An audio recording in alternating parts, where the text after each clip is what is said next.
오늘 새벽기도의 본문 사무엘하 12장의 말씀이 이렇게 시작합니다. 여호와께서 나단을 다윗에게 보내시니 주님의 말씀이 11장 마지막 말씀 27절에 보면 이 일이 여호와가 보시기에 악하였더라 라는 말씀이 나오죠. 주님이 악하다고 말씀하시는 일은 악한 것입니다. 그리고 이것이 악하다는 의미는 우리가 생각하는 세상의 선과 악에서 주님이 그것을 악으로 판단하셨다는 그런 이야기가 아니죠. 이 말씀의 본질적인 의미는 우리의 말, 우리의 생각, 우리의 모든 것이 다 거짓입니다.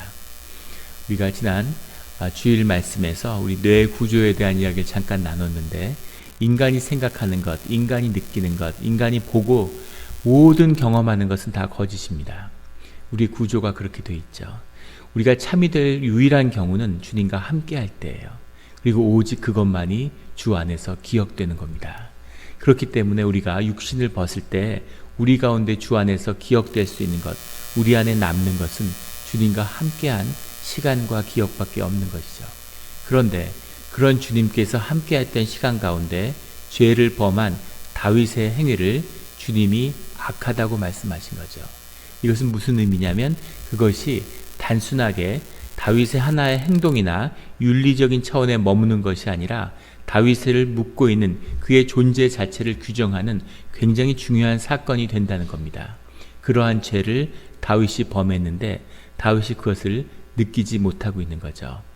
주님이 다윗에게 말씀하는 것이 아니라 나단 선지자를 보내서 다윗에게 이야기하고 있습니다. 한 예를 들면서 한 부자가 힘이 부유한데 한 가난한 사람이 아끼는 자기의 딸과 같이 여겼다는 말씀이 나오죠. 그 딸처럼 된 3절에 나오는 그런 양을 자기에게 찾아온 손님을 대접하기 위해서, 행인을 대접하기 위해서 그것을 뺏어다가 잡는 것이 어떤 일이냐 이렇게 물으니까 다윗이 뭐라고 대답하면 6절에 그 양새끼를 4배나 갚아주어야 하리라 이렇게 이야기합니다. 율법에 나오는 이야기죠. 도둑에 관한 규례입니다. 남의 것을 훔친 자는 그 4배를 갚아야 된다 라고 본인의 입으로 고백한 거죠. 이처럼 네가 훔친 것에 대해서 네가 갚게 될 것이다 라는 주님의 말씀이 임하게 됩니다. 여기서 재밌는 것은 사람을 공모하고 음모를 세워서 무고한 사람의 생명을 죽인 다윗이 양을 뺏어간 이 도둑의 이야기에 흥분한다는 거죠. 최근에 유튜브에서 요즘에 아주 흥미로운 것들이 많은데, 감옥에 갔다 온 사람이 자기가 감옥에 갔다 온 이야기를 하는 거예요. 근데 감옥의 여러 가지 경험들을, 우리가 간접적인 인생의 경험들을 하게 될 수 있는데 감옥에 갈 일은 없잖아요. 감옥에 간 얘기를 굉장히 흥미롭게 잘 들었습니다. 감옥에 가면 어떤 일이 있고 뭘 경험하고. 근데 재미있게 기억나는 이야기가, 한 죄수가 고백을 하는데 감옥에 한국에 재벌들이 들어온다는 거죠. 아마 지구상에 한국만 있는 것 같아요. 한국에서 재벌 회장이 되면 일단 감옥에 한번 갔다 와야죠. 감옥에 오는데 그 한국의 문화가 있어서 그런지 그런 재벌 회장이 이제 서울 구치소에 들어오면 그 구치소에 있는 재소자들한테 굉장히 좋은 일이 있다는 거예요. 뭐 베개를 다 돌리기도 하고, 떡을 돌리기도 하고, 빵을 막 이렇게 돌리기도 하고 이렇게 베푼다는 거죠. 그래서 재벌이 구속됐다 그러면 다 그렇게 좋아한대요. 이제 뭐가 좀 있구나 이러고. 근데 거기에 한 재벌 회장이 들어왔는데 아무것도 돌리지 않더라는 겁니다. 근데 그 사람이 인색해서라기보다는 그 사람이 일본에서 태어나서 일본에서 자랐기 때문에 한국 문화, 한국의 이런 촌락 공동체의 문화에 익숙하지 않기 때문이었을 것 같은데, 그런데 체육 시간이 있어서 하루에 1시간씩 나와서 이렇게 햇볕을 쬐고 앉아 있는데 사람들이 그렇게 그 사람을 욕을 하더래요. 나쁜 놈이라고. 빵 안 돌린다고. 저런 놈이 어딨냐고 그렇게 욕들을 한답니다. 근데 그 죄수가 옆에 앉아있는 사람이 그 제일 흥분해서 막 침을 튀면서 그렇게 욕을 하는데, 그 사람은 연쇄살인범이라는 거예요. 지는 사람을 10명을 죽여서 들어왔으면서 빵 안 돌린다고 그렇게 욕을 한다는 거죠. 그게 인간이라는 겁니다. 인간의 생각이라는 것이 자기의 존재와 떨어지면, 인간이 거짓 때문에 자기의 자신을 받아들이고 자신과 함께 할 수 없는 거죠. 생각이 존재와 떠나면 무슨 일이든 하는 거죠. 하나님을 없이 여기고 하나님을 모욕하는 것이 아무것도 아닌 겁니다. 생각으로 뭘 못하겠습니까? 이것이 인간이라는 거죠. 자기는 죄를 범하면서 남의 죄는 욕하는, 이것이 인간의 이런 이중적인 모습인 거죠. 그런데 그 모습에 대해서 이 다윗이 4배나 그 양의 새끼에 대한 대가를 치러야 한다고 이렇게 이야기하니까 7절에 나단이 다윗에게 이르되 당신이 그 사람이라 이렇게 이야기하는 거죠. 바로 네가 얘기하는 그 나쁜 놈이 바로 너다 이렇게 이야기하는 겁니다. 정말 대단한 거죠.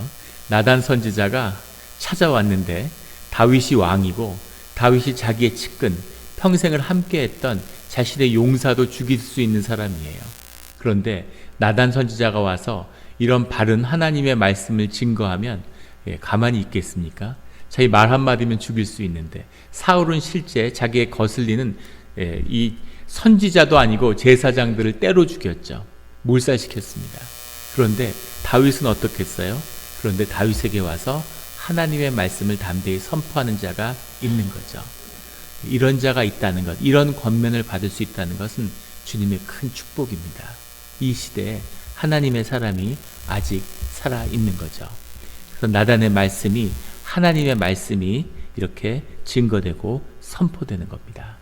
늘 주님의 말씀이 떠나지 않는, 선포되는 우리의 삶의 자리가 되기를 예수 그리스도의 이름으로 축원합니다. 그 나단의 말씀의 핵심은 그가 한 하나하나의 범죄가 아니라 그의 범죄가 여호와의 말씀을 업신여기고 9절에 나오는, 그리고 그것은 10절에 나오는 내가 나를 업신여겼다는 거죠. 그 행위가 단순히 인간적인 죄가 아니라 하나님을 모욕하고 업수히 여긴 것이 되었다는 겁니다. 그 죄 없는 우리아를 죽인 것도 나쁘지만 그 우리아를 암몬 사람들의 손을 빌어서 죽인 것, 이것은 용서받을 수 없는 죄라는 거죠. 그 죄가 가장 중요한 14절에 나오는 여호와의 원수가 크게 비방할 거리를 얻게 하였으니, 주님이 생명을 제외한 모든 세상의 권세를 마귀에게 내어줬습니다. 그 마귀가 세상을 쥐락펴락하는 거죠. 공중의 권세를 잡고 있어요.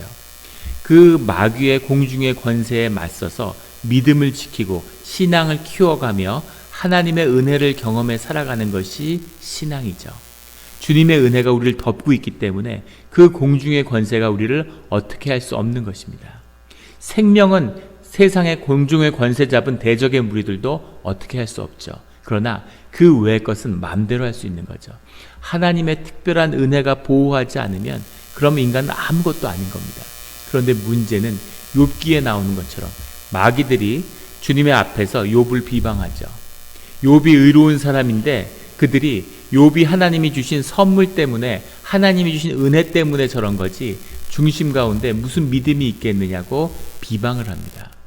그런 것처럼 천사들이 주님 앞에 선 여호수아 앞에서 여호수아를 책망하죠. 여호수아가 깨끗하지 못한 옷을 입고 있기 때문에. 그것처럼 이 여호와의 원수가 크게 비방할 거리를 네가 만들었다, 이런 이야기죠. 그것 때문에 하나님이 그 다윗에게서 태어난 그 생명도 지켜주지 않는다 하는 겁니다. 그 죄에 대한 대가가 나오는데 10절에 나오는 내가 날 업신여긴 그 대가 때문에 칼이 내 집에서 영원토록 떠나지 아니하리라. 주님이 하신 약속 자체를 없애신 건 아니에요. 그들의 자손이 영원토록 다윗의 왕가가 이어지는데 네가 우리아의 한 짓 때문에 이제 너희 집안 가운데 칼이 끊이지 않을 것이다. 다윗이 아들 압살롬 때문에 죽을 뻔한 것은 물론이고 이 유다가 망할 때까지 유다의 집안 가운데 칼과 죽음, 제대로 죽은 왕이 별로 없죠. 이 칼의 역사가 끊이지 않고 이어집니다. 주님이 그 말씀을 그대로 행했죠. 11절에는 내가 내 눈 앞에서 내 아내를 빼앗아 내 이웃들에게 주리니, 12절에 너는 은밀히 행하였으나 나는 백주의 이 일을 행하리라. 압살롬이 나중에 다윗을 몰아낸 다음에 다윗의 측실들을 데려다가 그 공중 앞에서 그 일을 행하죠. 이런 치욕과 이런 수치가 어디 있겠습니까? 아마 상상할 수 없는 그런 수치를 다윗이 경험하게 됩니다. 그런데 오늘 말씀의 아주 중요한 부분은 13절에 나오는 다윗이 나단에게 이르되 내가 여호와께 죄를 범하였노라.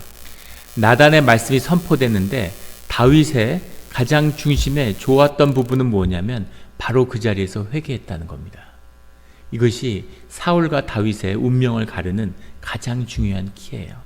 그래서 우리의 신앙의 사람들에게 가장 중심에 중요한 것은 주님 앞에 회개할 수 있어야 한다는 겁니다. 네가 바로 그다라고 그 죄를 나단히 선포하니까 그 말씀 앞에서 바로 내가 여호와께 죄를 범했습니다 하고 참회한 것이죠. 이것이 다윗의 생명을 구하고 다윗의 운명을 구한, 다시 하나님이 구원의 길에 다윗을 붙들 수 있는 그 근거가 되는 것이죠. 늘 죄 앞에서 주님 앞에 회개하는 우리 모두가 되기를 주의 이름으로 축원합니다. 근데 여기서 내가 여호와께 범죄하였노라 하니까 나단이 다윗에게 말하되 여호와께서 당신의 죄를 사하셨나니 당신이 죽지 아니하려니와. 죄를 사하셨다고 이야기하죠. 회개가 임하니까 하나님의 죄에 대한 사심이 임하는 겁니다. 회개를 하는데 사심이 임했는데, 그렇다면 다윗이 뒤에 죄를 뒤집어 쓰고 통회하는 그런 주님 앞에 고백하는 기도의 모습이 나오죠. 아들을 잃은 다음에, 아들을 잃을까봐 죄를 사하였다는 것과 칼이 끊어지지 않고 그가 그런 수치와 모욕을 당할 거라고 하는 그 일은 주님이 왜 사하여 주지 않으셨을까? 그 차이가 뭘까요? 이것이 주님이 행하시는 아주 중요한 차이인데, 주님이 행하시는 것 중에는 면죄와 면벌이 있다는 겁니다. 면죄라는 것은 우리의 존재가 지은, 우리의 존재의 구원과 관련된 이 죄의 문제, 죄성의 문제에 대한 주님이 구원이 있다는 거죠. 그것이 면죄입니다. 오직 주님이 십자가로 하나님만이 하실 수 있는 일이죠. 면벌은 뭐냐면 죄를 진 다음에 그 죄에 대한 대가를 치르는 거예요. 담배를 피웠는데 담배를 피는 것이 주님과의 관계를 파괴하면 그것이 깊은 죄가 되는 거죠. 주님이 그 죄를 면해 줄 수 있는 거예요. 그런데 그 죄에 대한 대가로 우리의 폐를 상하게 하는 것, 그것은 그 죄에 대한 벌입니다. 그 벌에 대한 그 벌을 치르는 거죠. 우리가 흔히 16세기에 종교 개혁이 일어났던 배경이 되었던 면죄부라고 알려져 있는 것이 있죠.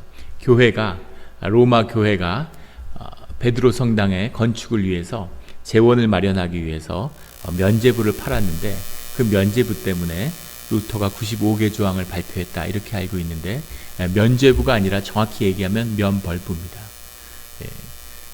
교회가 면죄부를 팔 수는 없겠죠. 아무리 타락해도 면죄는 오직 주님만이 하실 수 있는 것이기 때문이죠.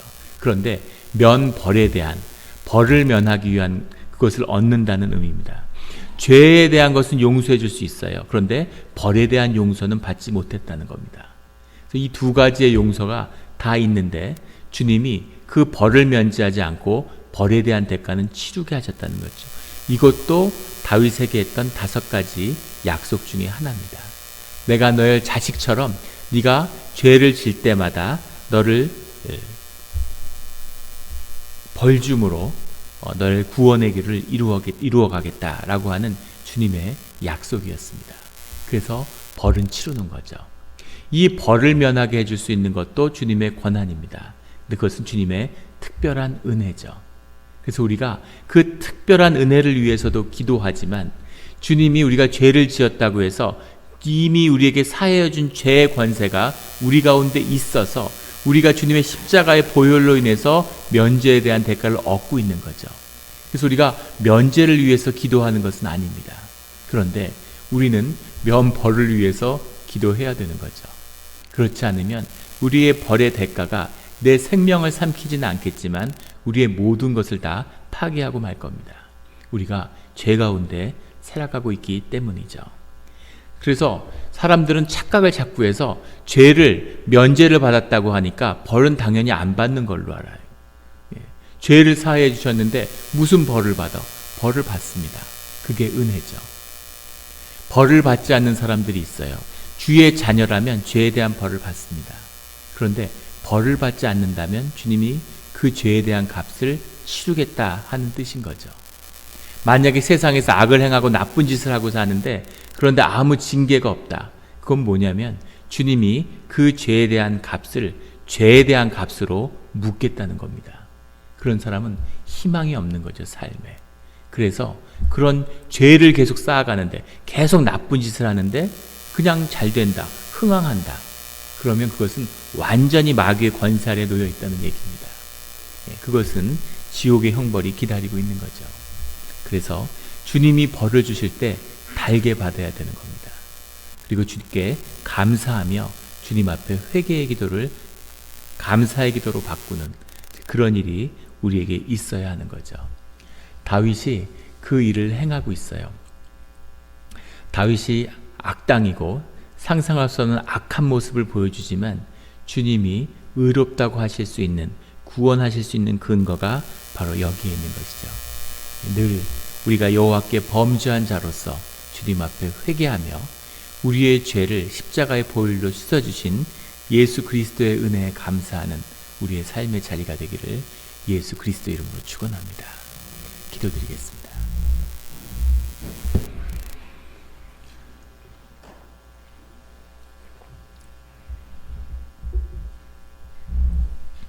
하나님 아버지, 감사합니다. 우리가 말씀을 통해서 주 앞에서 범죄한 자의 이야기를 보고 있습니다.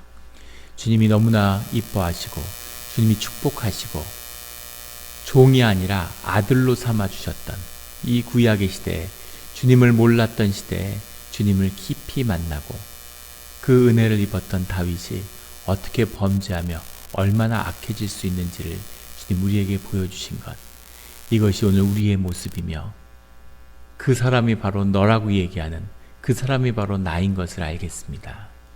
주여 아버지여, 이렇게 악하고 이렇게 더러운 이런 존재를 위해서 주님 보혈로 우리의 죄를 씻어주시고 우리를 위해서 목숨을 내어주신 그 은혜에 다시 한번 깊은 감사를 드립니다.